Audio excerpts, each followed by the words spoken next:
Modern Times is the 32nd studio album by Bob Dylan, released on August 29, 2006, by Columbia Records. The album was the third work, following Time Out of Mind and Love and Theft, in a series of critically acclaimed albums by Dylan. It continued its predecessors' tendencies toward blues, rockabilly, and pre-rock ballads, and was self-produced by Dylan under the pseudonym Jack Frost. Despite the acclaim, the album sparked some debate for its uncredited use of choruses and arrangements from older songs, as well as many lyrical lines taken from the work of 19th-century poet Henry Timrod and Roman poet Ovid. Modern Times became Dylan's first #1 album in the United States since 1976's Desire. It was also his first album to debut atop the Billboard 200, selling 191,933 copies in its first week. At age 65, Dylan became the oldest living person at the time to have an album enter the Billboard charts at #1. It also reached #1 in Canada, Australia, New Zealand, Ireland, Denmark, Norway, and Switzerland, debuted at #2 in Germany, Austria, and Sweden. It peaked at #3 in the United Kingdom and the Netherlands, respectively, and has sold over 4 million copies worldwide. On the 2012 version of Rolling Stone magazine's list of the 500 greatest albums of all time, Modern Times was ranked at #204. The album was recorded with Dylan's touring band, which included bassist Tony Garnier, drummer George G. Reckeli, guitarist Stu Kimball and Denny Freeman, plus multi-instrumentalist Donny Heron. This iteration of the never-ending tour band had played with Dylan throughout 2005. Dylan and the band rehearsed the songs at the Bardavon 1869 Opera House in Poughkeepsie, New York, in late January and early February 2006, before heading to New York City to record them. Like its predecessor, Love and Theft, Modern Times was engineered and mixed by Chris Shaw. Shaw recalls that the recording sessions for Modern Times were slower than those for Love and Theft. The recording sessions for Modern Times were a little bit slower, taking maybe a month instead of 3 weeks. Not for any particular reason that I can point to. Bob had a lot of ideas to go through. There were a lot of different versions of each song that he had to decide on before he could decide where he wanted them to go. And I think he had this vision in his head that he maybe couldn't articulate to the band that quickly, so it took him a few times of trying out ideas to get it where he wanted it.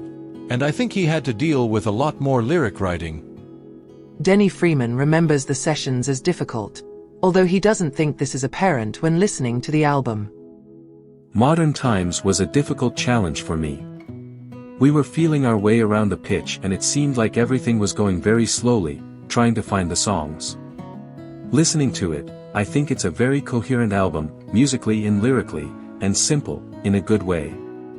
Simple in the sense that the melodies and arrangements are just there, and the songs sound to me like they came together quickly and easily. But that's not how I remember it happening. Bob seemed frustrated a lot of the time. But I never really knew what he was thinking, of course. During a 2006 interview with Rolling Stone, Dylan said, "This is the best band I've ever been in, that I've ever had, man for man. When you play with guys 100 times a year, you know what you can and can't do, what they're good at, whether you want them there.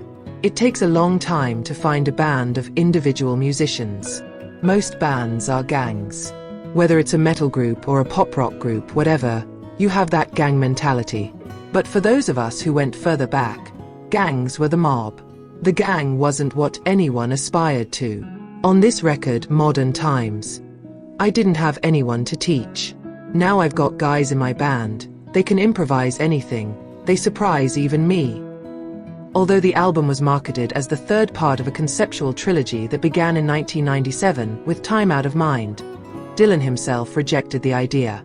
In an interview with Rolling Stone, he stated that he would think of Love and Theft more as the beginning of a trilogy, if there's going to be a trilogy. Music critics' response to Modern Times was overwhelmingly positive. On Metacritic, a site that tracks prominent critical opinion, Modern Times has a score of 89 out of 100, indicating universal acclaim, and placing it among the site's top 100 most acclaimed albums.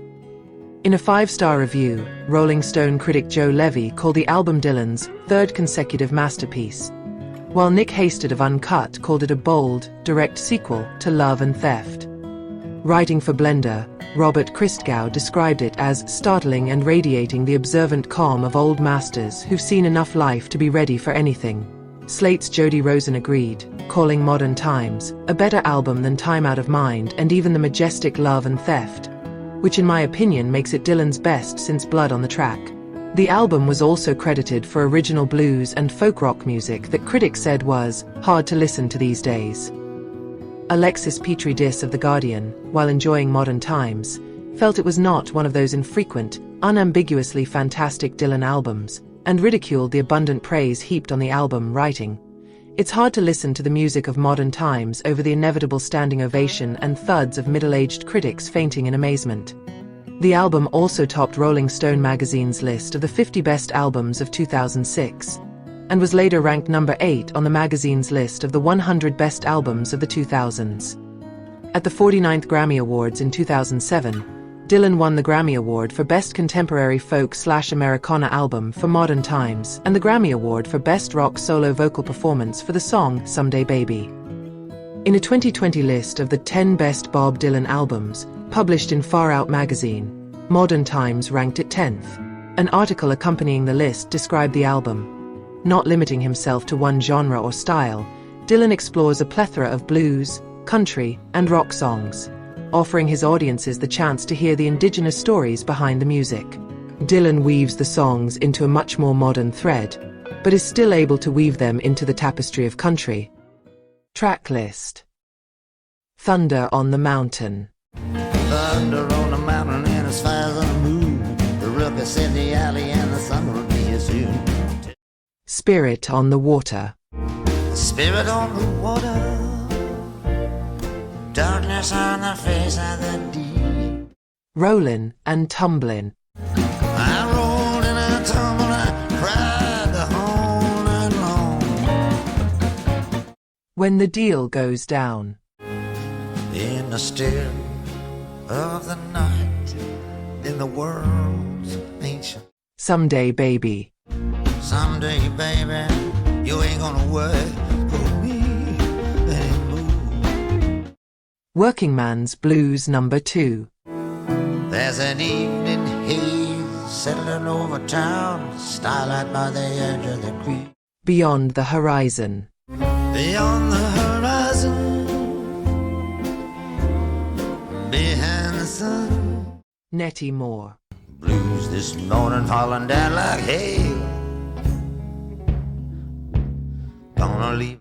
The Levee's Gonna Break. If it keep on raining, the levee gonna break.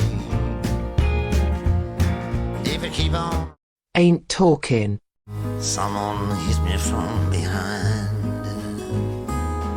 Ain't talking. Credits.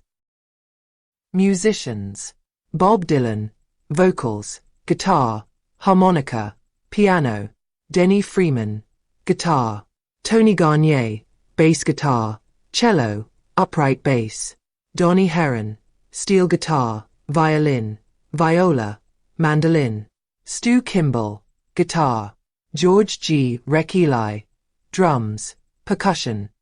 Technical personnel: Greg Calby, mastering engineering; Chris Shaw, engineering; Tom Iezza, assistant engineer; Sheldon Yellowhair, assistant engineer.